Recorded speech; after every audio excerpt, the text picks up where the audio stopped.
You ever see a jet just blazing across the sky and think, why not faster? Well, turns out there's this invisible limit up there, like a wall, that for ages seemed totally unbreakable. So let's get right into it. What's the big deal with that number? Roughly 760 miles per hour. I mean, why is it that when planes get close to that speed, things get really bad? We're talking violent shaking, even breaking apart in midair. What is going on? To really get this, we gotta jump in a time machine. Back to when pilots first ran into this thing they called the sound barrier. You couldn't see it, but oh boy, you could feel it. It was real and it was dangerous. I mean, imagine being one of those early test pilots. They talked about hitting a wall you just couldn't see. Suddenly, your controls are useless. The whole plane is shaking itself to pieces. A lot of them, they didn't make it back. It was this huge, deadly mystery for engineers. What in the world was this force? And here's the twist. The answer wasn't really about the plane. It was about the air. To get through that barrier, we first had to figure out what the speed of sound even means.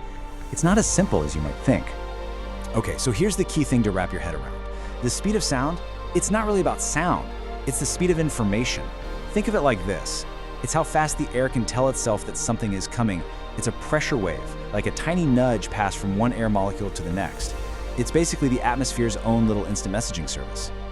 Right, and here's a perfect analogy. Picture an ambulance, siren blaring, in traffic. That sound, that's the information, travels way ahead of the ambulance, right? It tells all the other cars, hey, get out of the way. So they do, and traffic just flows smoothly around it. That's exactly what a plane is doing at normal subsonic speeds. And that right there is the whole idea.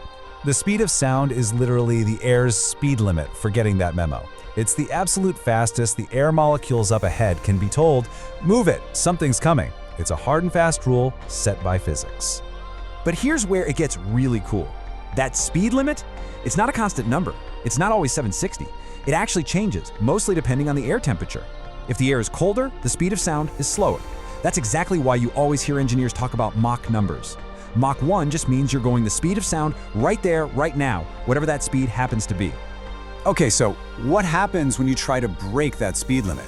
What happens when our ambulance starts going faster than its own siren? Well, you get a colossal traffic jam in the sky. Right, as a plane gets into that transonic zone, that's between about Mach 0.8 and 1.2, things just get messy. That information, those little pressure waves, they can't outrun the plane anymore. So the air ahead gets zero warning. It's caught completely by surprise and has no time to get out of the way. And the difference is just wow. Look at this. Subsonic, the air flows smoothly, like water around a canoe. But transonic, the air literally starts to pile up. It can't move, so it gets squeezed together violently into what we call a shock wave. It's a literal wall of high-pressure air. Yeah, this quote here nails it. The plane stops slipping through the air and starts punching its way through. It's just brute force shoving molecules out of its path. And those shock waves? That's what you hear on the ground as a sonic boom. Now, all that punching and shoving creates a ton of resistance. It's called wave drag. Think of it like this. It's the difference between walking through air and trying to run through a swimming pool. The drag just skyrockets, and for those early jets, it was so intense, it literally felt like hitting a brick wall. Their engines just didn't have the oomph to get through it. So, the big question, how did we finally beat it? It wasn't about more power. Brute force wasn't the answer. The real solution was way more clever.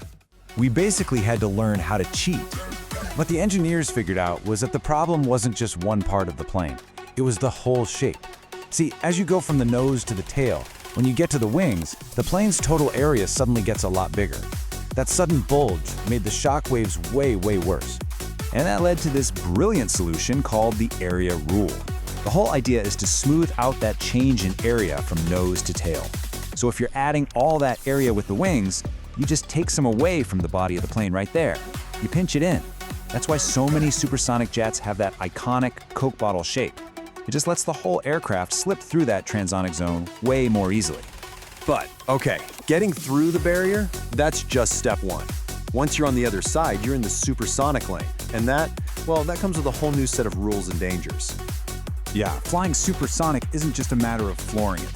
The actual physics of how air behaves completely changes, and the forces on the plane, they become absolutely enormous. First off, you've got serious heat. The air gets compressed so much that it can heat the plane's skin to hundreds of degrees. Then there's the stress, just unbelievable forces trying to pull the airframe apart. And you have something called dynamic pressure, which is basically just the raw power of the wind slamming into the plane. And this is so important to understand. Look at this. At the same speed, say Mach 1.5, the force of that wind at sea level is more than 4 times what it is up at 36,000 feet. Why? The air is just so much thicker down low. That means flying supersonic near the ground is just brutal on an airplane. This quote here really puts it into perspective. Pilots don't do low-level supersonic runs for very long. It's not a matter of being brave enough, it's a matter of not wrecking the plane.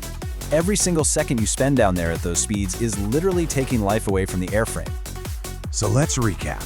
We had this invisible wall blocking our way, but instead of just trying to smash through it, we studied it, we figured out the physics, and we cleverly designed our way around it. And that's the real story here. Breaking the sound barrier wasn't just about building a bigger engine. It's this amazing story of human ingenuity. We realized the problem wasn't the air, it was our own limited understanding. And once we got it, we could reshape our planes to work with physics, not just fight a losing battle against it. Which kind of leaves you with a pretty cool thought, right? We took on something that seemed absolutely impossible, and we beat it.